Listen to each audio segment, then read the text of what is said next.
안녕하세요. 전환시대 농촌의 정리하기하는 박상일입니다.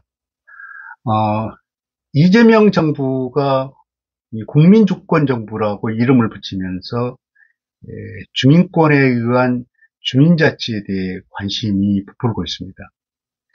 주민자치는 주민의 생활유대가 깊은 작은 자치에서 싹트고, 작은 자치는 생활자치와 순환경제를 연동시키는 구조에서 활기를 띠게 됩니다.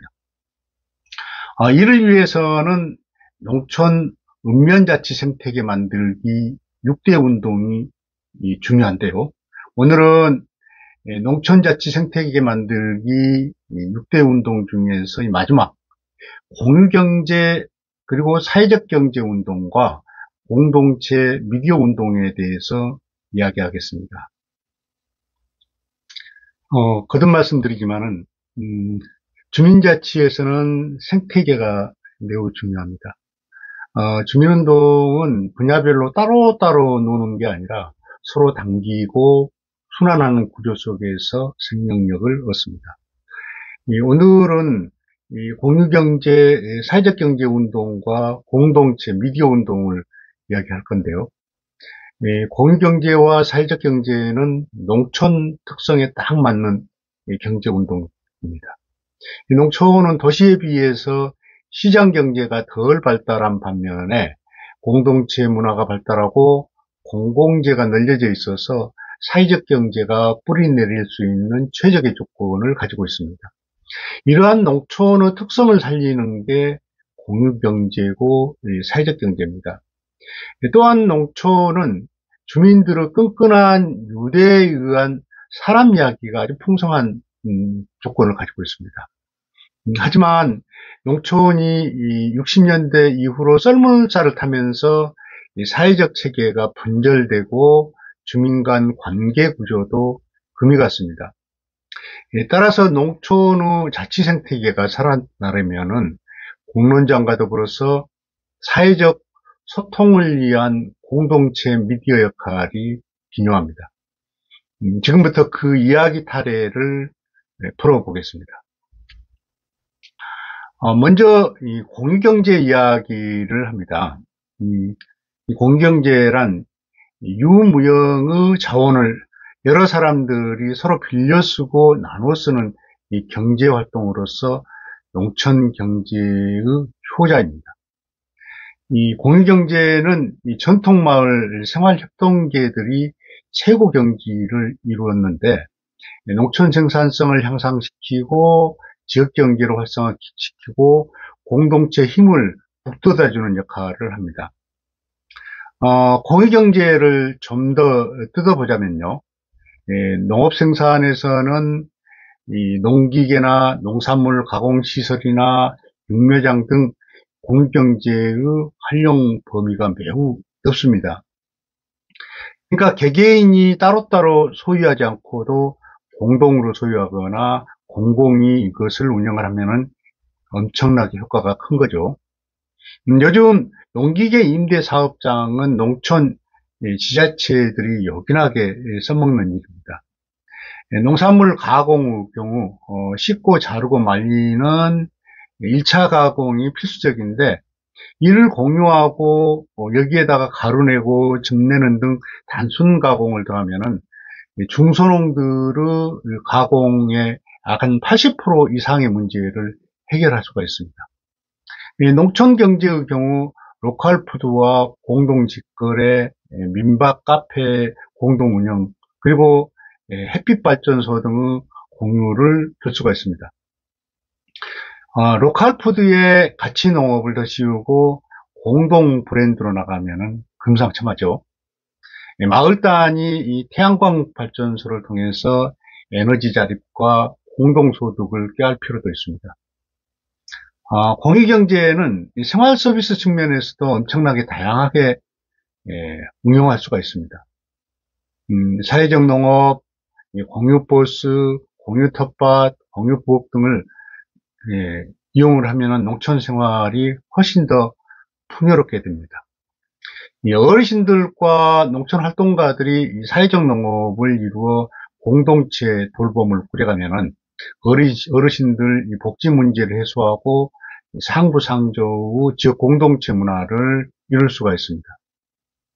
농촌 면 단위의 마을을 잇는 공유순환버스를 운행하면은 농촌 교통문제 해소의 효자가 될 것입니다. 이러한 이 공유경제 일거리는 여러 기능이 유기성을 띄어야 합니다. 때문에 읍면주민자치회와 읍면자치체가 공유경제의 플랫폼 기능을 하는 것이 중요합니다. 고장화폐운동은 민간운동체와 서울의 일부 지자체들이 벌이고 있는데요. 농촌 대다수의 지자체들이 하는 지역사랑 상품권을 개발하는 것과는 굉장히 큰 차이가 있습니다. 이 고장화폐운동은 전통마을 품앗이와 비슷합니다.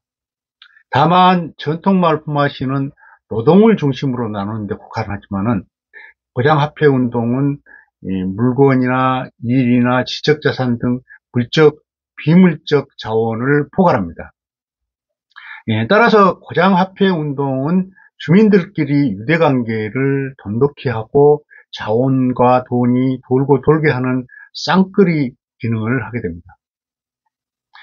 하지만 이 고장화폐운동이 주민참여 범위와 거래의 다양성이 관건인데 고장화폐와 공유경제를 연동지으면 이런 문제를 잘 해소할 수가 있습니다.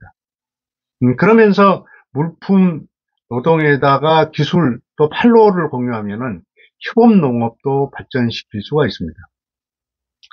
그러니까 고장화폐운동은 물적, 비물적 자원의 순환을 일으키고 상부상조의 기틀을 세우고 서로 보람을 부풀게 하는 누룩 같은 역할을 하게 됩니다.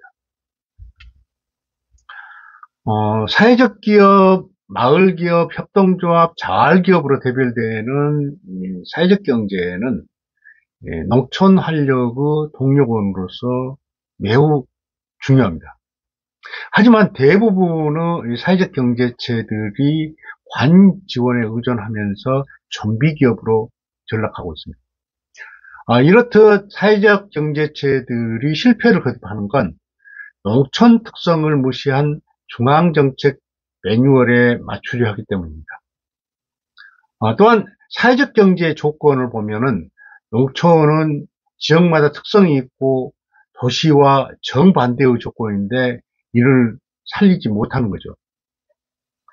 그리고 대부분의 사회적 경제체들은 이 경제체를 돈벌이 수단으로 여기면서 시장 경제 방식으로 접근하기 때문에 쥐약이 되는 것입니다. 게다가 사회적 경제체들끼리 단순 네트워크만 추진할 뿐 실질적 생태계 만들기에 무관심한 것이 또한 실패의 요인이 됩니다.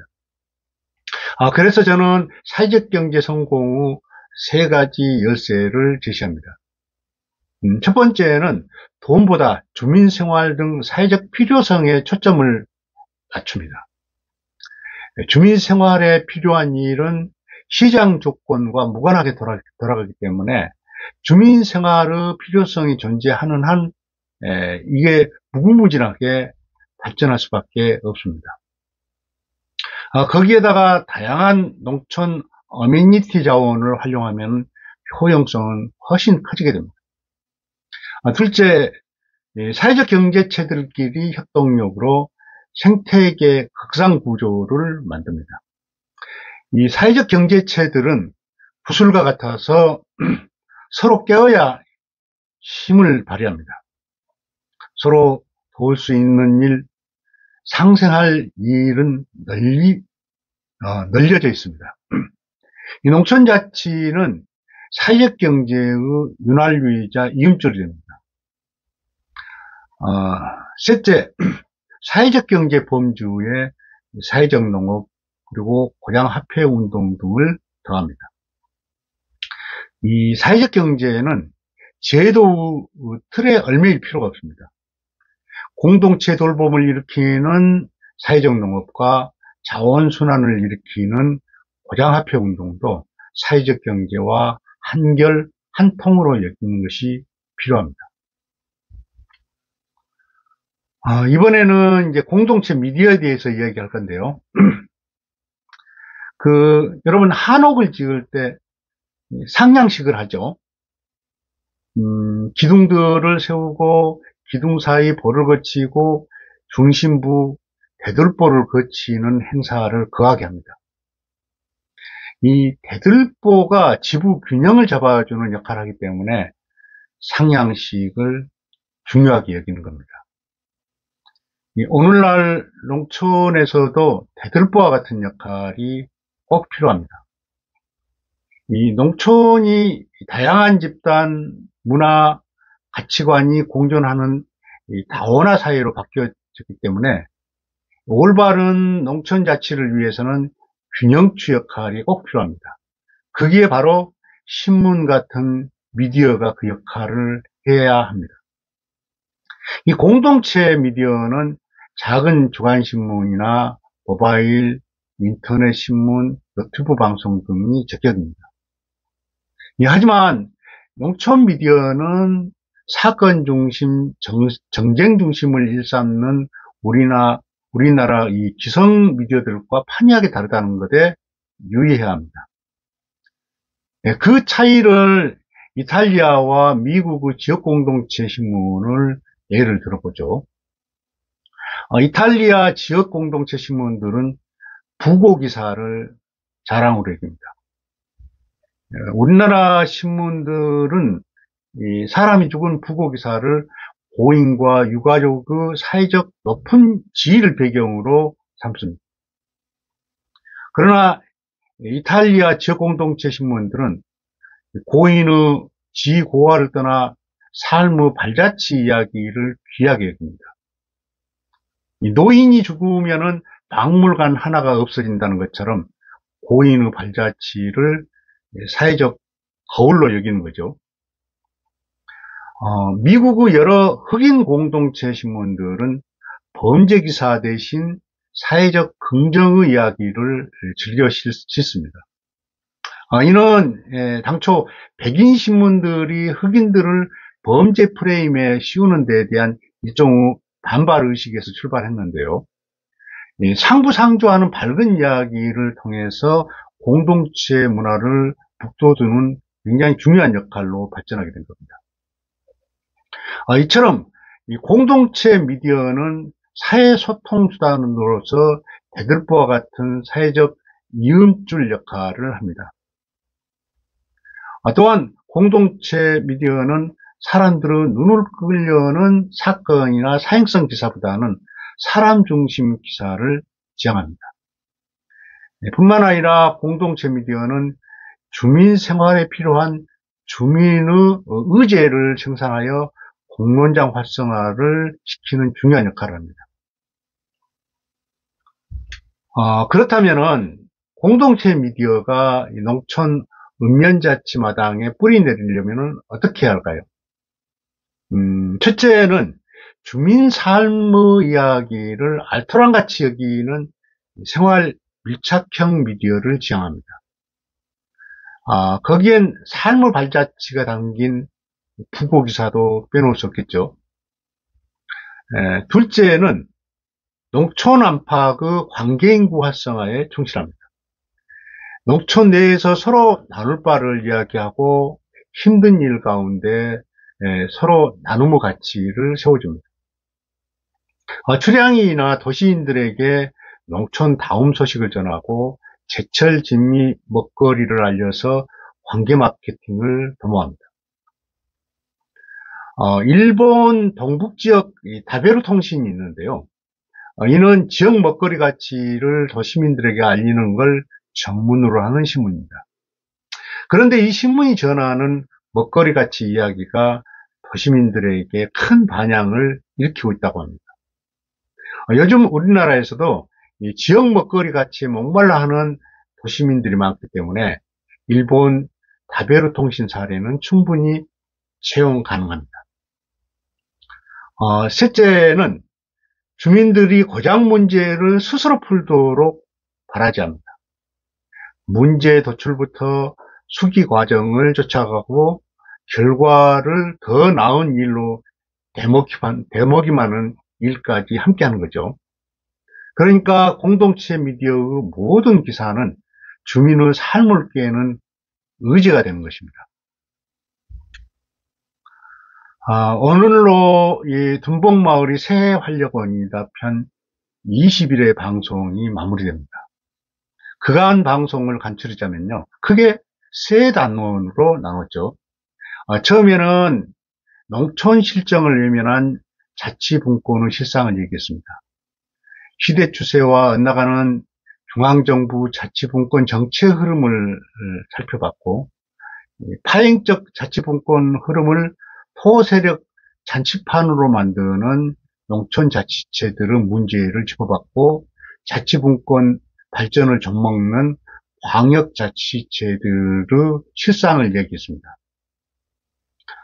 그 다음에는 지구촌에 새롭게 부는 자치분권 시대 추세의 의미를 살펴보고 시대가 요구하는 자치분권의 새로운 사조가 무엇인지 짚어봤습니다. 그리고는 그런 시대 바람이 우리 농촌 환경에 어떻게 부합되는지 살펴봤습니다. 마지막엔 우리 농촌에 적합한 자치분권의 방향을 이야기하고 둔봉마을 모델에다가 또아리 틀발을 이야기했습니다. 새롭게 전개될 자치분권 시대 방향과 우리 전통마을 자치분권 구조가 얼마나 찰떡궁합을 이루고 있는지 이야기했습니다. 그러고는 새로운 농촌 자치 생태계를 만들 6대 운동 과제를 도출시켰습니다.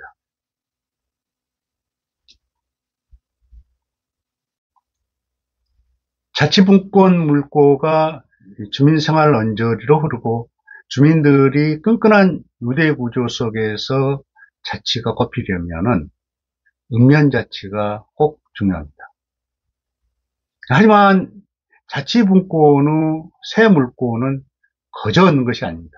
누가 가져다 주는 것이 아닙니다. 주민의 필요의식이 차올라야 하고 주민들 손으로 자치 생태계의 싹을 틔어야 얻을 수 있습니다. 그게 시대가 요구하는 농촌 자치분권 운동입니다. 오늘 이야기는 여기까지입니다. 다음번부터는 관계인구가 농촌 밀물시대를 연다 편으로 19번 방송을 하게 됩니다. 새 인구 개념으로 뜬 이 관계인구가 어떻게 농촌 활력의 기회가 될지 이야기할 것입니다. 관계인구 편 첫 이야기는 썰물살이 빨려든 농촌이라는 제목으로 방송하게 됩니다. 경청해 주셔서 감사합니다.